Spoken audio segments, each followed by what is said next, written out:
गुस्सा आता था। और जब उसको गुस्सा आता था तो वो ये नहीं देखती थी कि उसके सामने कौन है, और जो उसके मन में आता था वो सब बोल देती थी। कई कई बार तो वो कुछ चीजें उठाती और जमीन पे फेंकती और तोड़ देती। तो उसके माँ बाप बहुत परेशान हो गए। उनको समझ नहीं आ रहा था कि वो क्या करें। उन्होंने बहुत कोशिश करी उस बच्ची को समझाने की अलग अलग तरीके से, लेकिन वो बच्ची समझ ही नहीं रही थी। फिर एक दिन उसकी माँ ने उसकी ट्यूशन टीचर से बात करी, क्योंकि ट्यूशन टीचर ही एक ऐसी थी जिसकी की वो बात सुनती थी। तो उसकी टीचर ने उसकी माँ की सारी बातों को सुना और उनको बोला कि आप चिंता मत करो, आने वाले कुछ दिनों के अंदर अंदर ही इस बच्ची का गुस्सा पूरी तरीके से खत्म हो जाएगा। उसकी माँ को समझ नहीं आया, लेकिन फिर भी उन्होंने कहा कि कोशिश करने में क्या जाता है।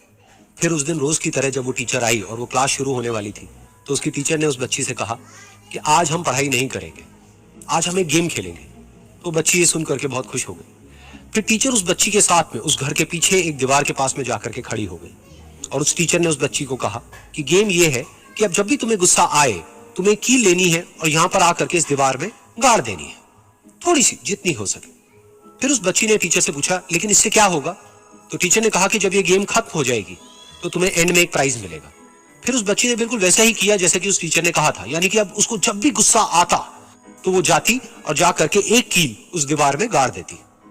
तो जैसा कि उस लड़की को बहुत गुस्सा आता था, तो पहले ही दिन वहां पर 10 से ज्यादा कीलें गड़ गई। लेकिन उन कीलों को गाड़ने के लिए उसको बार बार पीछे जाना पड़ता और जा करके उस कील को गाड़ना पड़ता। तो उसके दिमाग में आया कि जितनी मेहनत मैं लगाती हूँ उस कील को गाड़ने में, उससे कम मेहनत में मैं अपने गुस्से को कंट्रोल कर सकती हूँ। अगले दिन 8 कीलें गड़ी, उसके अगले दिन 6, फिर 4, फिर 3, फिर 2, फिर 1। फिर एक ऐसा भी दिन आया जब एक भी बार उसको गुस्सा नहीं आया और एक भी कील उस दीवार में नहीं गड़ी, और वो बच्ची बहुत खुश हो गई। खुशी खुशी वो अपनी टीचर के पास में गई और जाकर के उनको बताया कि देखो मैम, आज मैंने एक भी कील उस दीवार में नहीं गाड़ी है, क्योंकि मेरे को एक बार भी गुस्सा नहीं आया है। तो मैम ने उसको थोड़ी सी शाबाशी दी और मैम उसके साथ में उस दीवार के सामने जाकर के खड़ी हो गई। अब मैम ने उस बच्ची को कहा कि गेम अभी खत्म नहीं हुई है, अब तुम्हें क्या करना है कि जिस भी दिन तुमको बिल्कुल भी गुस्सा नहीं आता है, उस दिन के एंड में तुम एक कील को इस दीवार से निकाल दोगी। तो बच्ची ने वैसा ही किया, लेकिन क्योंकि कीलें बहुत ज्यादा थी तो 1 महीने से भी ज्यादा टाइम लग गया उन सारी कीलों को बाहर निकलने में। लेकिन एक दिन ऐसा भी आया जब सारी कीलें उस दीवार से बाहर निकल गई।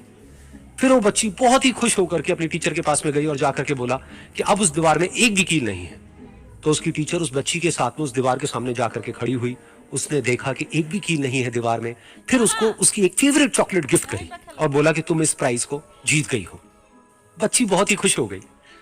फिर टीचर ने उस बच्ची से पूछा कि क्या तुमको इस दीवार में कुछ नजर आ रहा है? तो बच्ची ने कहा, नहीं मैम, इसमें तो कुछ भी नहीं है, सारी कीलें निकल चुकी हैं। तो उस टीचर ने कहा, एक बार ध्यान से देखो, शायद कुछ नजर आए। तो उस बच्ची ने दोबारा देखा और कहा, वो जो कीलें मैंने गाड़ी थी उसके कुछ निशान मुझे नजर आ रहे हैं दीवार में। जब बच्ची ने ये देख लिया, फिर उसकी मैम ने उस बच्ची को कहा, जैसे तुमने इस दीवार में कील गाड़ी और अब तुम उस कील को तो निकाल सकती हो लेकिन उसके निशान को नहीं मिटा सकती, ठीक इसी तरह से होता है जब तुम गुस्सा करती हो। जब तुम गुस्सा करती हो अपने माँ बाप पे या किसी पे भी, तो उनके दिल पर चोट लगती है, उनको दर्द होता है और वहां पर एक निशान रह जाता है। उस निशान को तुम चाह करके भी हटा नहीं सकती, फिर चाहे तुम उनसे जितना मर्जी माफी मांग लो। ये सुनकर बच्ची को अपनी गलती का एहसास हुआ और वो रोने लगी, और वो भागती हुई गई और अपनी माँ के पास में जाकर के उनसे गले लग गई और अपनी माँ को बोली कि मम्मा, मैं आज के बाद कभी गुस्सा नहीं करूंगी, मुझे समझ आ गया है मैंने क्या गलती करी। और उस दिन